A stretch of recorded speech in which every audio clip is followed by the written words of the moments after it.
What comes to mind when you hear sci-fi? Probably a whole lot of this stuff.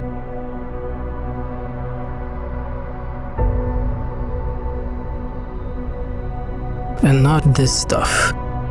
And for reference, I mean the clothes. When we think about sci-fi worlds, we normally don't think about the clothes and how they relate to their world. They're sort of just an afterthought that gets swallowed up by all the technology and cityscapes and brutalistic architecture that a lot of the sci-fi worlds love. The clothing in these worlds play a far more interactive role than you would think, as clothes to you and I can relate information such as what year it is and what the current state of that world might be in, which is why I'll be breaking down the choice of clothing used in sci-fi media, as well as critiquing the use of clothing and does it fit the overall theme for the media in question. But firstly, this video is brought to you by me. Hi there, my name is E, and I'm trying to make more and better videos, so if you could be so kind as to like, subscribe, so I can grow and improve the content I provide here, your support would be greatly appreciated. In sci-fi, the languages of clothing is generally divided into two categories: post-apocalyptic and some form of punk core, such as steampunk or cyberpunk. In the category of post-apocalyptic fashion, its context focuses on the survival rather than the idea of self-expression, and how much oil points you can get is not a part of your kit. In movies and series like WALL-E, Maze Runner, and the Walking Dead series, they focus heavily on this principle of clothing and costume design, focusing on the survivability and functionality, whilst the Walking Dead series and Maze Runner emphasizes this more than WALL-E. And this goes to show clothes within the same genre of sci-fi doesn't necessarily have to look the same to serve the same purpose. The film WALL-E also has its world set in a post-apocalyptic world where humans will have abandoned Earth because of resource exploitation and abuse, whilst ignoring the global climate rises. Earth is essentially dead and there's no one living anywhere. The environment on the planet is in a stark contrast to the life on the space cruiser that everyone is on. The only thing that's alive is a cockroach, unsurprisingly. That's WALL-E's pet, and the giant versions of him who are cleaning up the mess humans made, sorta. They're just scrapping all the metal into blocks. However, unlike the other two candidates, it's also in a futuristic sterile mega cruiser spaceship that takes care of all your needs, hence the need for clothing to come in different shapes and styles is not necessary. Plus, I like how this system is aware of people's desire to be in trend and creates trends for the severely overweight passengers. It really does showcase how certain things won't change no matter the era we live in. A movie that is truly ahead of its time, as it reflects how most people need a person on an app to tell them what's trending.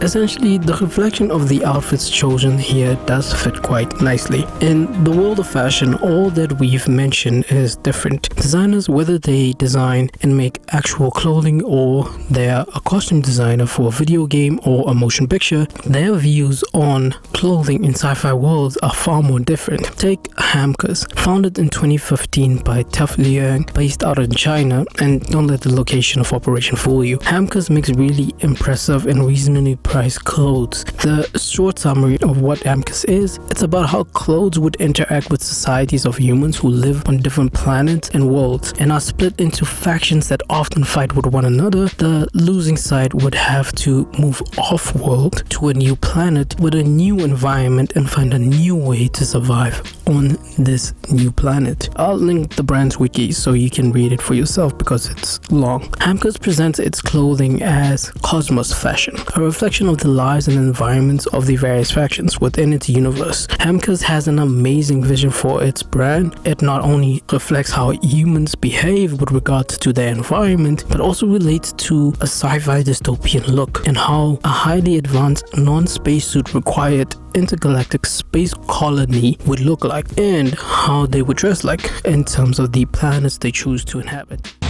Akira. Akira. It wouldn't be a fashion video if we didn't talk about Akira, now would it? If you don't know, Akira is a Japanese manga and film made by mangaka Katsuhiro Otomoto, created in 1982 and turned into an animated film in 1988. Akira has a cult-like following and has went on to inspire the works of others from various disciplinaries. The film follows the story of the protagonist, Shotaro Kanade, the lead of a biker gang, and his childhood friend Tetsuo Shima, who will become the antagonist of the show later on. The show kicks off by explaining a disaster that befell the city and how this new city of Neo Tokyo was built into the creator of said disaster. The show's overall costumes are all from the West, and the reason for this because of the time America occupied Japan, and as a result led to the Japanese people adopting Western styles of clothing, which in turn led to the rise of Japanese Americana. Akira, like Hamcus, shows how factors influence how a society dresses itself. The main highlight of the show is Kanade's outfit that has an aura over.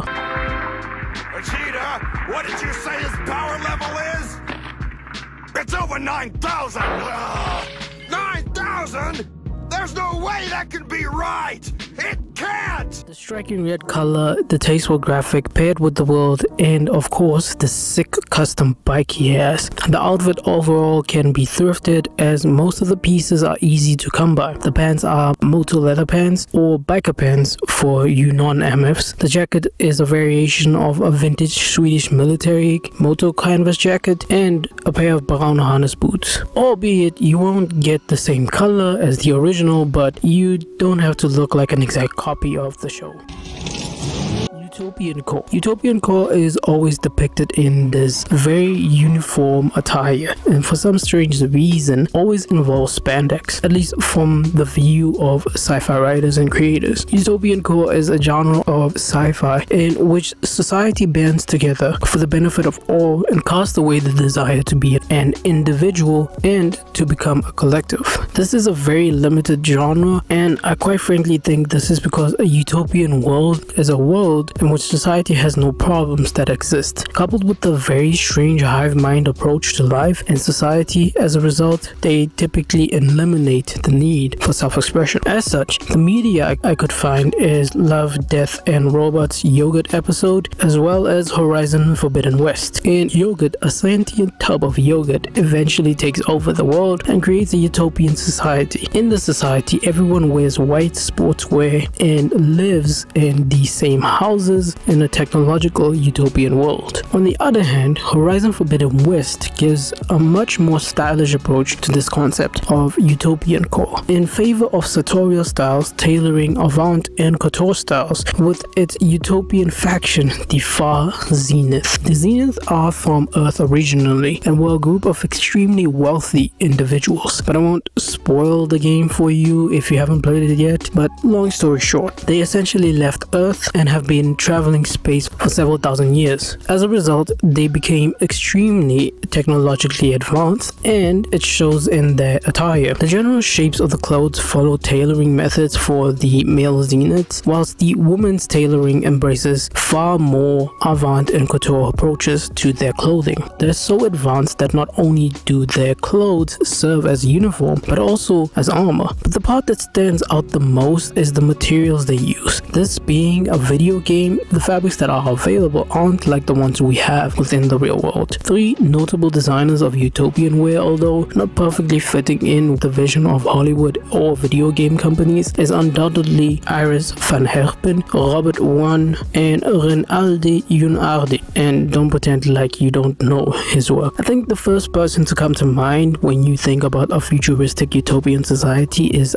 Iris van Herpen's work, because of how advanced and futuristic and at times appearing to be not from this world. Her and the team's work feels very calm and serene, which is, to me at least, what I imagine a utopian society to look like. Robert One's work is beautiful, and it's always been. Many of you might know or might not know, but Robert was once invited by the costume design team for the Hunger Games, another sci-fi fantasy genre of movies and books. But apart from that, Robert has dressed many celebrities and artists alike. His most recent couture show fits perfectly into a utopian world theme, with many of the looks seemingly appearing to be made out of fabrics that one would typically not see on anime shows, but I can assure you that they are in fact just normal fabrics. One and his team pulled out some impressive techniques though. Malaysia's biggest designer, Yunardi's work will create a loss of words and have you vocalize the state of awe you are in. To say that you are unfamiliar with his work would simply be a fallacy. In Eris van Herpen's recent show, the models for that show donned these very straight-edged accessories that were done by Yunardi. Yunardi isn't just a fashion designer, but he's also a jewelry designer with a clear presence and an unmatched aura. I myself was writing the script and overwhelmed by this man's haki.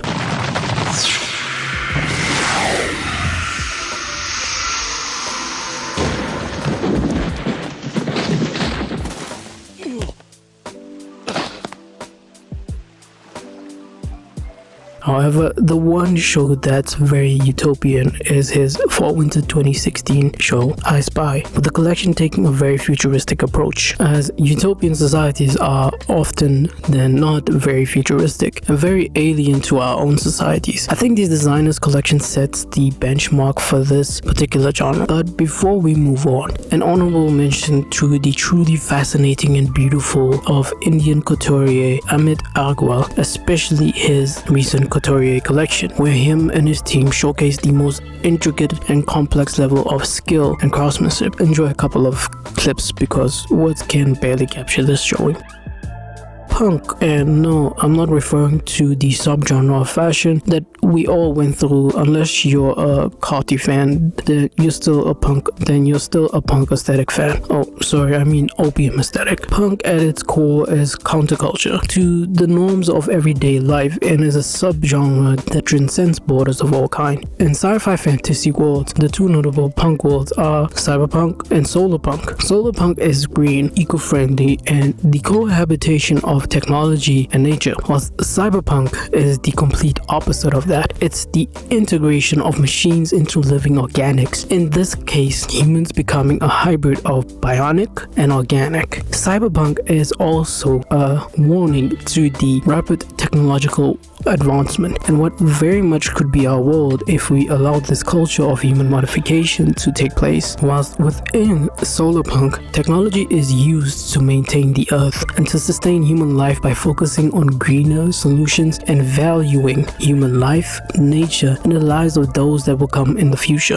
Solarpunk is a relatively new concept of how we should live in this world. As such, there's very little media on it and also very little focus on the clothing aspect of this genre. Take this piece of media from a yogurt company and this short commercial titled Dear Alice. We have brief moments that show us what types of clothes people are wearing. Now, given that this whole scene takes place on a farm, it's no surprise that everyone is wearing workwear, but a lot of the clothes have paneling in its design, which is on par with what you'd expect in terms of a technological future. However, the one downside of solarpunk's focus is that it focuses heavily on the technological aspect and neglects its costume language, if you will. Most of the design leans towards garden core. As such, we don't get to see what people from different industries are wearing and how this green technological world affects them and their clothes. In Cyberpunk's world, in particular the video game and the animated series, clothes take the forefront, as they should, because they carry the most visual weight in most of the scenes and most of the gameplay elements. The movie Blade Runner 2049 isn't on the same script as its counters, and largely because of the specific mood the producers wanted to capture in different scenes of this film. And don't misunderstand me, the clothes look really good. Raph even made a collection around the film in 2018. Cyberpunk still maintains the normal day-to-day clothing that we are all familiar with, but it rarely integrates technology into its clothes. You think in a world that's technologically obsessed, you'd see technology